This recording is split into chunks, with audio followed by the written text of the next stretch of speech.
Mas Amin Rais, Wakil Ketua MPR, telah menyatakan tadi malam akan memanggil sidang paripurna dengan memutuskan sidang istimewa pada hari ini. Ini semua melanggar tata tertib MPR sendiri maupun melanggar undang-undang. Gus Dur atau Kiai Haji Abdurrahman Wahid kemarin pada tanggal 25 September MPR resmi mengeluarkan TAP yang memulihkan nama baik Gus Dur. Nah, pernahkah kita bertanya kenapa nama baik beliau harus dipulihkan?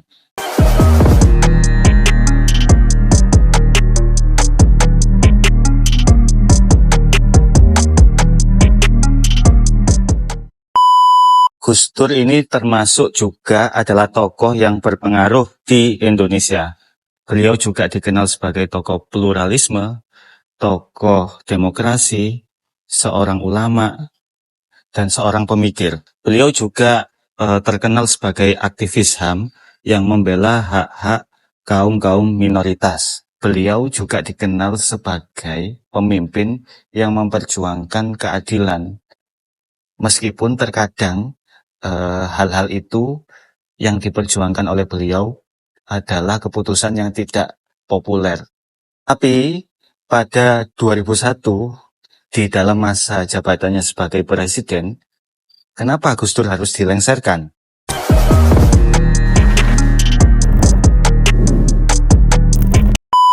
Gus Dur naik sebagai presiden pada tahun 1999, ketika pada saat itu negara sedang kacau balau, banyaknya konflik, disintegrasi antar bangsa, dan normalisasi atau stabilisasi pasca Orde Baru. Orde Baru meninggalkan banyak konflik serta praktek korupsi yang terjadi di berbagai daerah. Gus Dur mencoba membawa perubahan-perubahan yang besar. Di antaranya adalah mengeluarkan kebijakan-kebijakan anti korupsi, kemudian reformasi di militer, sampai upaya penyelesaian konflik di Aceh dan Papua. Tapi tidak semua setuju dengan langkah-langkah yang dilakukan Gus Dur, seperti kalangan militer dan kalangan-kalangan yang lama telah berkuasa, karena mereka merasa terganggu dengan langkah-langkah Gus Dur yang dirasa sangat radikal dalam membuat kebijakan. Hal ini juga sama dengan kalangan parlemen.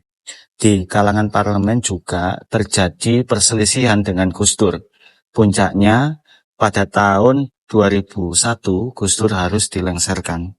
Puncaknya pada kasus Brunei Gate dan Pulau Gate.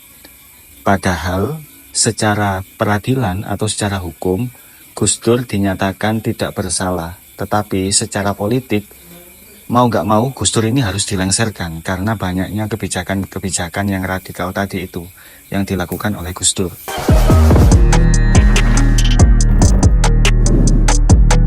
Puncak perseteruan antara parlemen dan Gus Dur, dalam hal ini MPR, DPR dengan Gus Dur, adalah pada tahun 2001 MPR mengadakan sidang dan mengeluarkan TAP MPR nomor 2 tahun 2001 tentang pertanggungjawaban Presiden Kiai Haji Abdurrahman Wahid.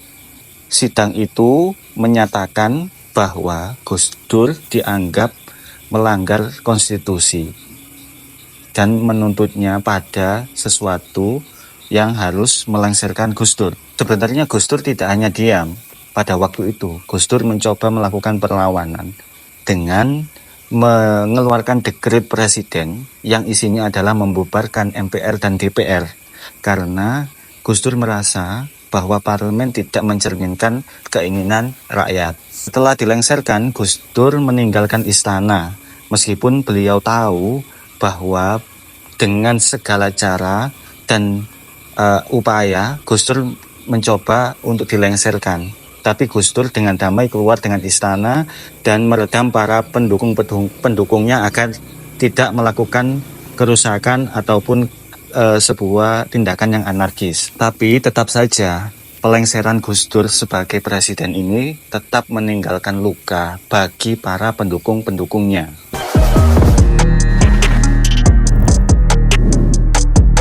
Lah sekarang, kenapa muncul TAP MPR yang mengembalikan nama baik Gus Dur?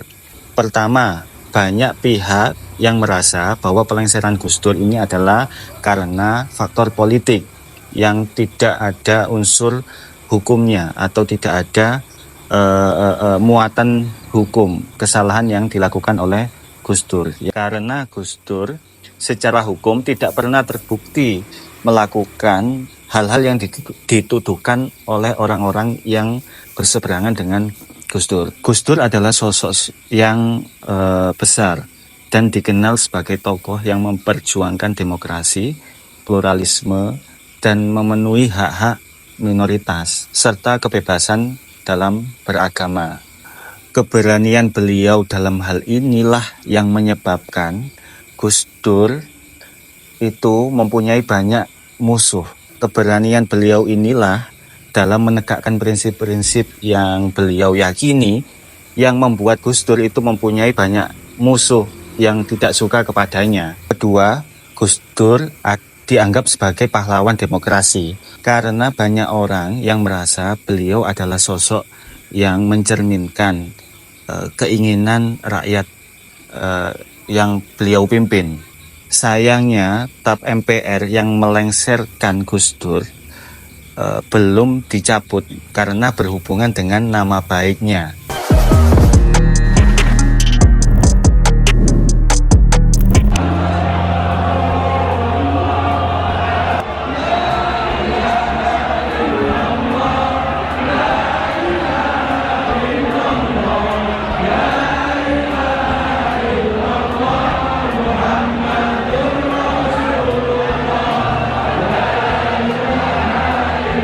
Jadi, kenapa nama baik Gus Dur harus dipulihkan?